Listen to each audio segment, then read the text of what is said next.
বিবাহিত বাঙালি মহিলাদের কাছে শাঁখা শুধু একটা গহনা নয়, এটা একটা আবেগ। কিন্তু প্রতিদিনের রান্নাবান্না, হলুদ আর ঘরের কাজ করতে করতে এই সাদা শাঁখাটা কেমন যেন লালচে আর নোংরা হয়ে যায়, তাই না? আর সবচেয়ে বড় সমস্যা হলো এর ডিজাইনগুলোর ভেতর থেকে নোংরা বের করা ভীষণ ঝামেলার কাজ। আজ আমি আপনাদের সাথে এমন একটা ম্যাজিক ট্রিক শেয়ার করব যাতে কোনো রকম ঘষা মাজা বা ব্রাশ করা ছাড়াই আপনার শাঁখা একদম নতুন আর সাদা ঝকঝকে হয়ে যাবে। হ্যাঁ, একদম ঠিকই শুনছেন।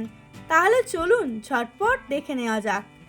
এই ট্রিক্সটার জন্য আমাদের কোনো দামি কেমিক্যাল লাগবে না, জাস্ট ঘরে থাকা দুটো জিনিস দিয়েই কাজ হয়ে যাবে।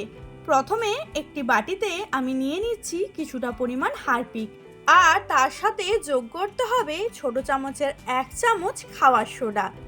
এবার দুটো উপকরণকে কোনো কিছুর মাধ্যমে হালকা করে মিশিয়ে নিতে হবে। খাওয়ার সোডা দেওয়ার কারণে কেমন একটা বাবলস বা ফেনা তৈরি হয়। এই রিঅ্যাকশনটাই কিন্তু শাঁখার ভেতরের সব জেদি নোংরা টেনে বের করে দেবে। এবার এই মিশ্রণটা কিন্তু আপনার শাঁখার গায়ে ভালো করে লাগিয়ে নিতে হবে। এরপর এমন অবস্থায় শাঁখাটা জাস্ট ডুবিয়ে রেখে দিন, কোনো ঘষা মাজা করার কিচ্ছু দরকার নেই। আমরা এটাকে এইভাবেই 5 থেকে 10 মিনিটের জন্য ছেড়ে দেব।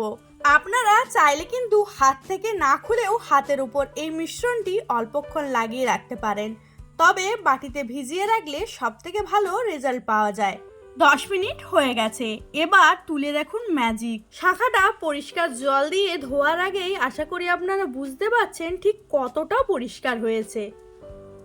এরপর সাধারণ পরিষ্কার জল দিয়ে শাঁখাটা ধুয়ে নিচ্ছি। ওয়াও, একটু ভালো করে খেয়াল করুন, ডিজাইনের ভেতরে থাকা সমস্ত কালচে ভাব কিন্তু পুরোপুরি উধাও। শাঁখাটা কেমন নতুনের মতো সাদা ঝকঝকে হয়ে গেছে।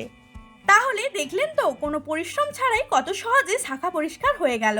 এই হ্যাকসটা আজই বাড়িতে ট্রাই করুন, আর আপনাদের কেমন লাগলো কমেন্টে অবশ্যই জানাবেন।